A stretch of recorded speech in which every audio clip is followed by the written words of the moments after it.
Hi friends, ഞാനിന്ന് നിങ്ങളുമായിട്ട് share ചെയ്യാൻ പോകുന്നത് എല്ലാവർക്കും വളരെ യൂസ്ഫുള്ളായ നല്ല അടിപൊളി ടിപ്സുകളുമായിട്ടാണ്. അപ്പോൾ നമുക്ക് വീഡിയോയിലോട്ട് കിടക്കാം. അപ്പോൾ നമുക്ക് ചിരട്ട കൊണ്ടുള്ള ഒരുപാട് ഉപയോഗങ്ങളുണ്ട്. അപ്പോൾ അത് എങ്ങനെയെന്ന് നമുക്ക് കാണാം.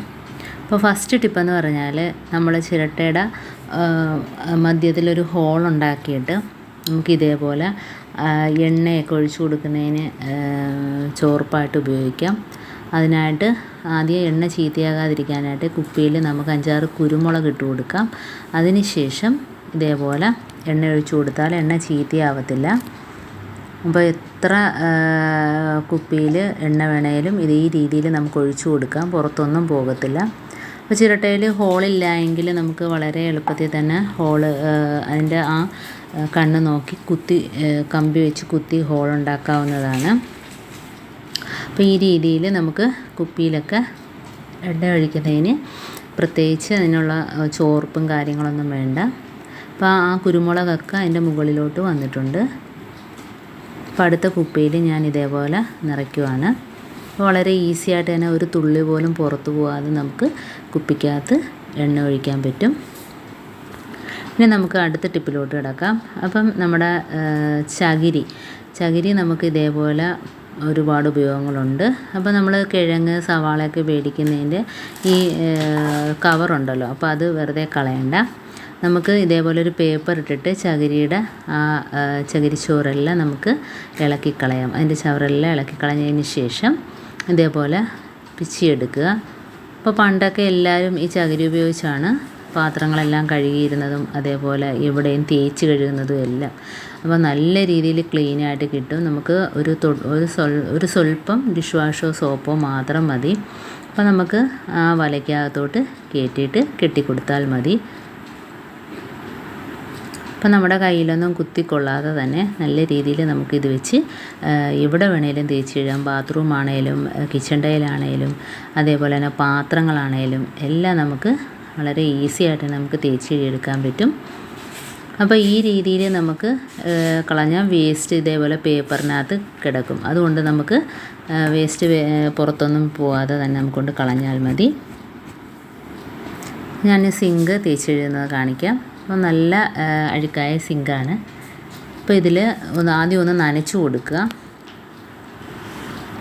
ഒന്ന് നനച്ചു കൊടുത്തതിന് ശേഷം ഒരു സ്വല്പം സോപ്പ് തൊട്ടാൽ മാത്രം മതി. ഇനി നമുക്ക് സിങ്ക് ഞാൻ തേച്ച് കഴുകുന്നതായിട്ട് കാണിച്ചു തരാം.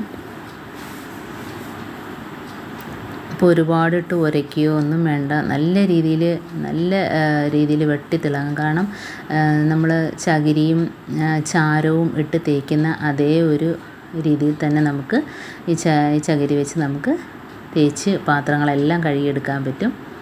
അപ്പോൾ അതുകൊണ്ട് സിങ്ക് വളരെ പെട്ടെന്ന് തന്നെ ഞാൻ തേച്ച് വെള്ളമൊഴിച്ചിട്ടുണ്ട്, കണ്ടോ. നമ്മളൊന്ന് തൊട്ടാൽ മാത്രം മതി. അതേപോലെ തന്നെ ഞാനൊരു പാത്രവും കൂടെ തേച്ച് കാണിച്ചു തരാം. അപ്പോൾ ഇതേപോലെ സ്റ്റീൽ പാത്രം ആണെങ്കിലും ഏതാണേലും നമുക്കൊന്ന് വിമ്മ് തൊട്ടിട്ട് ഇതേപോലെ ഒന്ന് തേച്ചാൽ മതി, കണ്ടോ. അപ്പോൾ ഇത്രയേ ഉള്ളൂ. വളരെ ഈസി ആയിട്ട് ഞാൻ വെള്ളം ഒഴിച്ച് കാണിച്ചു തരാം. കണ്ടോ, നല്ല രീതിയിൽ പാത്രങ്ങൾ വെട്ടിത്തിളങ്ങുന്നുണ്ടോ. അപ്പോൾ ചകിരിയും ചിരട്ടയൊക്കെ വെച്ച് ഒരുപാട് കാര്യങ്ങൾക്ക് നമുക്ക് പ്രയോജനപ്രദമാണ്. അതേപോലെ തന്നെ ഇനി നമുക്ക് ഉപ്പൊക്കെ കട്ട പിടിക്കാതെ കുറച്ച് ദിവസം ഉപ്പ് നമ്മൾ ഇതേപോലെ ഭരണിക്കകത്തൊക്കെ ഇട്ട് വയ്ക്കുമ്പോഴത്തേനും ഉപ്പ് കട്ട പിടിച്ചു പോവും, അതല്ലെങ്കിൽ ഈർപ്പം തട്ടിയിട്ട് ചീത്തയായി പോവും. അപ്പോൾ ഇതേപോലെ എപ്പോഴും നല്ല ഫ്രഷ് ആയിട്ടിരിക്കണമെങ്കിൽ ഇതേപോലെ ഒരു കഷ്ണം ചിരട്ട ഇട്ട് കൊടുത്താൽ മാത്രം മതി. അപ്പം നല്ല ക്ലീനാക്കി വൃത്തിയാക്കിയ ചിരട്ട വേണം ഇട്ട് കൊടുക്കാൻ. അപ്പോൾ ഈ രീതിയിൽ അതേപോലെ തന്നെ അരിയൊക്കെ നമ്മൾ കട്ട പിടിച്ചൊക്കെ പോവും. അപ്പോൾ അങ്ങനെയൊന്നും ഇല്ലാതിരിക്കണമെങ്കിൽ ഇതേപോലെ ഒരു ചിരട്ട ഇട്ട് കൊടുക്കുക. ഇനി അടുത്തതായിട്ട് നമ്മൾ മെഴുകുതിരിയൊക്കെ കത്തിക്കുമ്പം തറയിലൊക്കെ കത്തിക്കുന്നതിനേക്കാളും നല്ലത് ഇതേപോലെ ഒരു ചിരട്ടയ്ക്കകത്ത് കത്തിക്കുകയാണെങ്കിൽ ആ ഭാഗത്തൊന്നും അതിൻ്റെ വേസ്റ്റൊന്നും ആകാതെ തന്നെ നമുക്ക് കത്തിച്ചെടുക്കാം. അതേപോലെ തന്നെ നമ്മൾ സന്ധ്യയ്ക്കൊക്കെ കൊതുകിനൊക്കെ വേണ്ടി പുകയ്ക്കുകയാണെങ്കിൽ ഇതേപോലെ ഒരു കർപ്പൂരം കത്തിച്ച് വെച്ചിട്ട് കുറച്ച് ചകിരി ഇതേപോലെ പിച്ചിയിട്ട് കൊടുക്കുക. എന്നിട്ട് നമ്മൾ ചാമ്പ്രാണിയോ എന്താണ് നമ്മൾ അതിനകത്തിട്ട് പുകയ്ക്കുന്നത് അത് നമുക്ക് അതിനകത്തോട്ട് ഇട്ട് കൊടുത്താൽ മതി. അപ്പം കൊതുകൊന്നും കാണത്തില്ല. അതേപോലെ നമുക്ക് എവിടെ വേണേലും ഇതേപോലെ പിടിച്ചുകൊണ്ട് പോകാം. കയ്യിലും ഒന്നും ചൂടാവത്തില്ല. 2 ചിരട്ടയാണ്, അടിയിലൊരു ചിരട്ടയും കൂടെ ഉണ്ട്. 2 ചിരട്ടയാണ് ഞാൻ ഇതിനായിട്ട് ഉപയോഗിക്കുന്നത്. അപ്പോൾ ഈ രീതിയിൽ നമുക്ക് അതിനകത്ത് പുകയ്ക്കാനുള്ള ചാമ്പ്രാണിയോ നമ്മുടെ കയ്യിൽ എന്താ ഇട്ട് പുകയ്ക്കുന്നത് അതിനകത്തോട്ട് ഇട്ട് കൊടുത്താൽ മതി. അതേപോലെ തന്നെ ഗ്യാസ് അടുപ്പിൽ ഇപ്പം ഞാൻ കുറച്ച് ചിരട്ട കഷ്ണം വെച്ച് തിളപ്പിക്കാൻ പോവുകയാണ്. അപ്പോൾ അതിനായിട്ട് ഞാൻ ഇടികല്ലിൻ്റെ അതെടുത്താണ് ചിരട്ട ഒന്ന് പൊട്ടിച്ചെടുക്കുന്നത്. അപ്പോൾ ഇതേപോലെ ഒരു 5-6 പീസ് കഷ്ണം മാത്രം മതി. ഇപ്പോൾ വെള്ളം തിളയ്ക്കാൻ സമയമായി വരുന്നുണ്ട്. അപ്പോൾ നമുക്കതിനകത്തോട്ട് ഇട്ട് കൊടുത്തേക്കാം.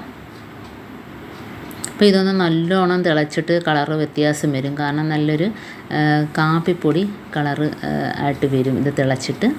അപ്പോൾ ആ കളറാകുമ്പോഴത്തേനും നമുക്ക് ഈ വെള്ളം ചിരട്ട മാറ്റിയിട്ട് ഊറ്റിയെടുക്കാം. അപ്പോൾ ചിരട്ട നല്ലൊരു മരുന്നും കൂടെയാണ്. അപ്പോൾ നല്ല വൃത്തിയാക്കിയ ചിരട്ടയൊക്കെ ആണെങ്കിൽ ഇതേപോലെ തിളപ്പിച്ച വെള്ളം നമ്മൾ കുടിക്കുകയാണെങ്കിൽ നമ്മളെ ഹെൽത്തിനൊക്കെ നല്ലത് തന്നെയാണ്. ഇതിപ്പം ഞാൻ ക്ലീനിങ്ങിന് വേണ്ടിയാണ് എടുക്കുന്നത്. അപ്പോൾ ഒന്നുകൊണ്ട് വെള്ളമൊക്കെ തിളച്ച് നല്ല കളറൊക്കെ ഇറങ്ങിയിട്ടുണ്ട്. ഇനി നമുക്ക് ചിരട്ട കഷ്ണങ്ങളെല്ലാം പിറക്കി മാറ്റിയിട്ട് വെള്ളം ഒന്ന് അരിപ്പയിൽ അരിച്ചെടുക്കുക. അപ്പോൾ ഞാനിപ്പം കിച്ചണിലൊന്നും ഉപയോഗിക്കാത്ത പഴയ അരിപ്പയിലാണ് അരിച്ചെടുക്കുന്നത്.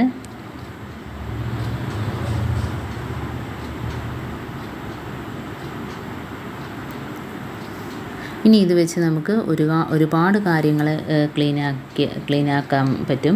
കാരണം ഇതിനകത്ത് നമുക്ക് കുറച്ച് ബേക്കിംഗ് പൗഡർ ഇട്ട് കൊടുക്കാം.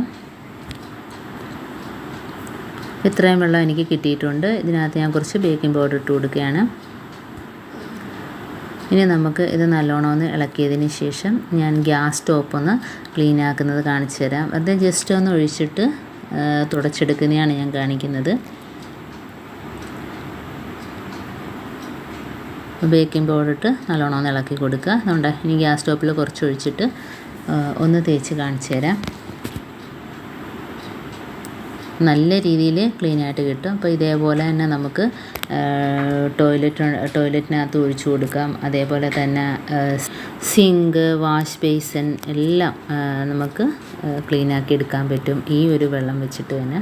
ഇപ്പോൾ ഞാൻ ജസ്റ്റ് ഒന്ന് കാണിച്ചു തരികയാണ്. ഇനി നമുക്ക് ഒരു കോട്ടൺ തുണി വെച്ച് തുടച്ച് ഞാൻ കാണിക്കാം.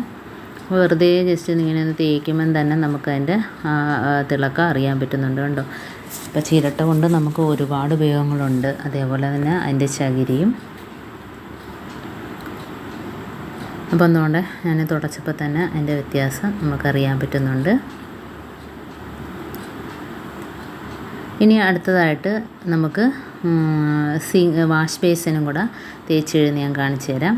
ഇപ്പോൾ വാഷ് ബേസിനകത്ത് അതേപോലെ തന്നെ ഞാൻ കുറച്ച് ഒഴിച്ചു കൊടുക്കുകയാണ് ചെയ്യുന്നത്. കണ്ടോ? എന്നിട്ട് നമുക്കൊന്ന് ബ്രഷ് വെച്ച് ജസ്റ്റ് ഒന്ന് തേച്ച് കൊടുത്താൽ മതി. ഇതിന് ഡിഷ് വാഷോ സോപ്പോ കാര്യങ്ങളൊന്നും തന്നെ വേണ്ട. അപ്പോൾ ഇത് തേച്ചിട്ട് വെള്ളം ഒഴിച്ച് കൊടുത്തിട്ടുണ്ട്. കണ്ടോ? നല്ല രീതിയിൽ ക്ലീനായിട്ട് കിട്ടിയിട്ടുണ്ട്. അതേപോലെ തന്നെ നമ്മുടെ ക്ലോസറ്റിനകത്ത് എത്ര മഞ്ഞക്കറ ഉണ്ടെങ്കിലും ഇതേപോലെ ഒന്ന് ഒഴിച്ചു കൊടുത്ത് ഒരു അരമണിക്കൂറിന് ശേഷം ഒന്ന് ഫ്ലഷ് അടിച്ചു കൊടുത്താൽ മതി. നല്ല രീതിയിൽ അതിൻ്റെ കറയൊക്കെ പോയിട്ട് ക്ലീനായിട്ട് കിട്ടും. അപ്പോൾ എൻ്റെ ഈ ടിപ്സുകൾ നിങ്ങൾക്ക് ഇഷ്ടമായിരിക്കുന്നു. ഇതിലേതെങ്കിലും യൂസ്ഫുള്ളായിട്ട് തോന്നിയിട്ടുണ്ടെങ്കിൽ ഒന്ന് ലൈക്ക് ചെയ്യാനും കമൻറ്റ് ചെയ്യാനും സബ്സ്ക്രൈബ് ചെയ്യാനും മറക്കരുത്. അതേപോലെ തന്നെ ബെല്ലൈക്കൻ എനേബിൾ ചെയ്യാനും മറക്കരുത്. എന്നാൽ മാത്രമേ ഞാനിടുന്ന ഓരോ വീഡിയോസും നിങ്ങളുടെ മുമ്പിൽ നോട്ടിഫിക്കേഷനായി എത്തുകയുള്ളൂ. അപ്പോൾ ഇനി നല്ല നല്ല ടിപ്സുകളുമായിട്ട് വീണ്ടും കാണാം. അതുവരേക്കും താങ്ക്സ് ഫോർ വാച്ചിങ്.